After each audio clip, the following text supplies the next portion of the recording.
Well, hello, Living Grace Community Church family. You know, the last couple of weeks, it's been very important and necessary for me to share with you some updates on kind of where we are, what's going on in the life of the church. But I have desired, even then, and especially now, to come back and begin to share again some biblical thoughts about how we should deal with and respond to the challenges of life. You know, we are so blessed to have the Word of God.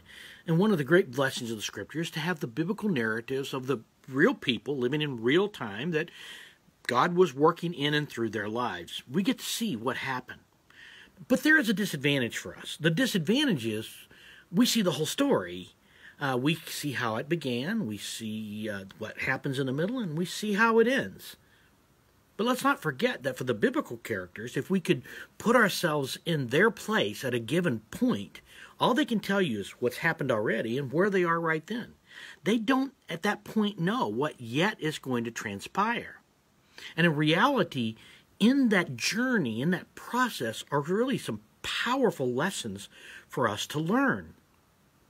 And one of those lessons is about something that, to be really honest, most of us just really don't like at all. Do you know what that is? It's waiting. We don't like waiting.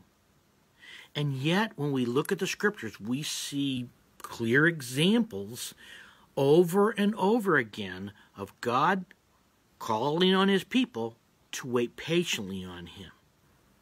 And there's lessons to be learned for us. There's things that we need to see in that. Because waiting is not a waste of time. It is God preparing the way for us. It's God preparing us. And it's ultimately for God's glory and for our good and for the good of others.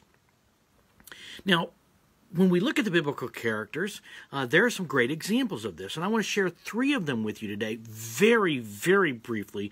But I do think there's some lessons to be learned here. One is the story of Abraham. Now, we all probably remember that God had promised to Abraham that he and Sarah were going to have a son. But we also know that a long period of time went by and there was no son. Well, in Genesis chapter 16, Abraham and Sarah decided they better help God out. So Sarah gave her handmaiden to Abraham, and what happened? She bore a child, and his name was Ishmael. That didn't work out really well because that was never God's plan at all. God still had a plan that Abraham and Sarah were going to have a son. Now, what's really interesting are 2 verses in the book of Genesis. One is the last verse of chapter 16. The next verse is the first verse of chapter 17. I want you to listen because it's almost kind of jolting when you read what it tells us here. At the end of chapter 16, it says that Abraham was 86 years old when Hagar bore him Ishmael. In the very next verse, it says that when Abraham was 99 years old, the Lord appeared to him. The math tells us real clear what happened. There were 13 years between those 2 verses that we literally know nothing about. Abraham and Sarah were still waiting. In fact, it wasn't until a year after this that Isaac was born. They had to wait. Later in the book of Genesis, we read the story of Joseph. You remember his brothers, out of jealousy and anger, took him captive, sold him to slave traders, and down to Egypt he went. Can you imagine how dismal and how dark that was for him? He ends up in the house of Potiphar. Things are looking up a little bit. And then Potiphar's wife accuses him of putting a move on her. And what happens to him? He ends up in prison. We don't know for sure how long he was there, but we do know at some point that the king's cupbearer and baker came, and they had dreams, and he interpreted their dreams. Now, for the baker, that did not work out well either. But for the cupbearer, it was going to be that he was going to be restored to his position.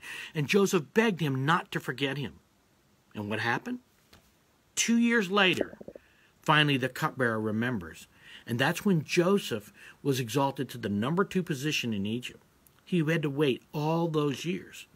The third biblical character is David. Samuel comes to the family of Jesse, and he anoints David, the youngest of 8 sons, to be the next king of Israel. David goes from there. God delivers Goliath into his hands, and there's a great victory for Israel. And then what happens? David literally spends years fleeing from jealous Saul, who's trying to kill him. He's supposed to be the king. Many, many years pass before he finally comes to that point where Saul's off the scene and he becomes the king of Israel. He had to wait for years. I want you to listen to something from Psalm 40. And this is a verse, these 3 verses at the beginning of that psalm are very instructive. Listen to the first one. I waited patiently for the Lord. He turned to me and heard my cry. He lifted me out of the slimy pit, out of the mud and the mire, and he set my feet on a rock and gave me a firm place to stand. He put a new song in my mouth, a hymn of praise to our God. Many will see and fear and put their trust in the Lord. You know, the thing that's really instructive is we're called upon to wait patiently for the Lord, for his time and his place to deliver us. And that was written by King David. For these men, for Abraham, for Joseph, and for David, they had to wait. But what was the end result? It's that many will see and fear and put their trust in the Lord. Are you and I willing to wait patiently for the Lord to do what he needs to do in our lives, to prepare the way, so that when the right time comes, we might be his tool, so that others might put their trust in the Lord?